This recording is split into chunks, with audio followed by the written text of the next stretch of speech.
संगठन की शक्ति। एक वन में बहुत बड़ा अजगर रहता था। वह बहुत अभिमानी और अत्यंत क्रूर था। जब वह अपने बिल से निकलता तो सब जीव उससे डरकर भाग खड़े होते। उसका मुंह इतना विकराल था कि खरगोश तक को निगल जाता था। एक बार अजगर शिकार की तलाश में घूम रहा था।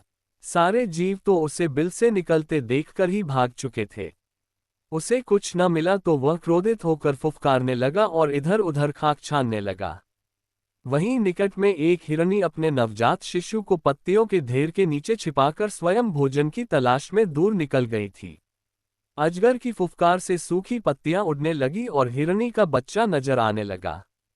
अजगर की नजर उस पर पड़ी। हिरनी का बच्चा उस भयानक जीव को देखकर इतना डर गया कि उसके मुंह से चीख तक न निकल पाए। अजगर ने देखते ही देखते नवजात हिरण के बच्चे को निगल लिया। तब तक हिरनी भी लौट आई थी, पर वह क्या करती। आंखों में आंसू भर जड़ होकर दूर से अपने बच्चे को काल का ग्रास बनते देखती रही। हिरनी के शोक का ठिकाना न रहा। उसने किसी न किसी तरह अजगर से बदला लेने की ठान ली। हिरनी की एक नेवले से दोस्ती थी। शोक में डूबी हिरनी अपने मित्र नेवले के पास गई और रो रोकर उसे अपनी दुख भरी कथा सुनाई। नेवले को भी बहुत दुख हुआ। वह दुख भरे स्वर में बोला, मित्र, मेरे बस में होता तो मैं उस नीच अजगर के 100 टुकड़े कर डालता। पर क्या करें, वह छोटा मोटा सांप नहीं है जिसे मैं मार सकूं। वह तो एक अजगर है। अपनी पूंछ की फटकार से ही मुझे अधमरा कर देगा। लेकिन यहाँ पास में ही चींटियों की एक बाम्बी है। वहां की रानी मेरी मित्र है। उससे सहायता मांगनी चाहिए। हिरनी निराश स्वर में विलाप किया, पर जब तुम्हारे जितना बड़ा जीव उस अजगर का कुछ बिगाड़ने में समर्थ नहीं है तो वह छोटी सी चींटी क्या कर लेगी। नेवले ने कहा, ऐसा मत सोचो। उसके पास चींटियों की बहुत बड़ी सेना है। संगठन में बड़ी शक्ति होती है। हिरनी को कुछ आशा की किरण नजर आई। नेवला हिरनी को लेकर चींटी रानी के पास गया और उसे सारी कहानी सुनाई। चींटी रानी ने सोच विचार कर कहा, हम तुम्हारी सहायता करेंगे। हमारी बाम्बी के पास एक सनकरीला नुकीले पत्थरों भरा रास्ता है। तुम किसी तरह उस अजगर को उस रास्ते से आने पर मजबूर करो। बाकी काम मेरी सेना पर छोड़ दो।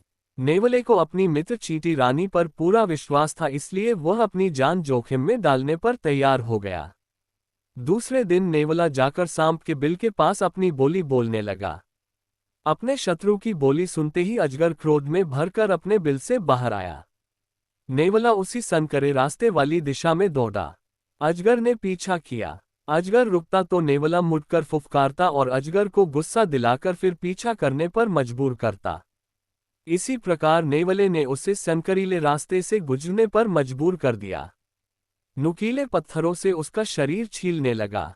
जब तक अजगर उस रास्ते से बाहर आया तब तक उसका काफी शरीर छिल गया था और जगह जगह से खून टपक रहा था। उसी समय चींटियों की सेना ने उस पर हमला कर दिया। चींटियां उसके शरीर पर चका छिले स्थानों के नंगे मांस को काटने लगीं। अजगर तड़प उठा। अपना शरीर पटकने लगा जिससे और मांस छिलने लगा और चींटियों को आक्रमण के लिए नए नए स्थान मिलने लगे। अजगर चींटियों का क्या बिगाड़ता। वे हजारों की गिनती में उस पर टूट पड़ रही थी। कुछ ही देर में क्रूर अजगर ने तड़प तड़प कर दम तोड़ दिया। सीख, संगठन शक्ति बड़े बड़ों को धूल चटा देती है।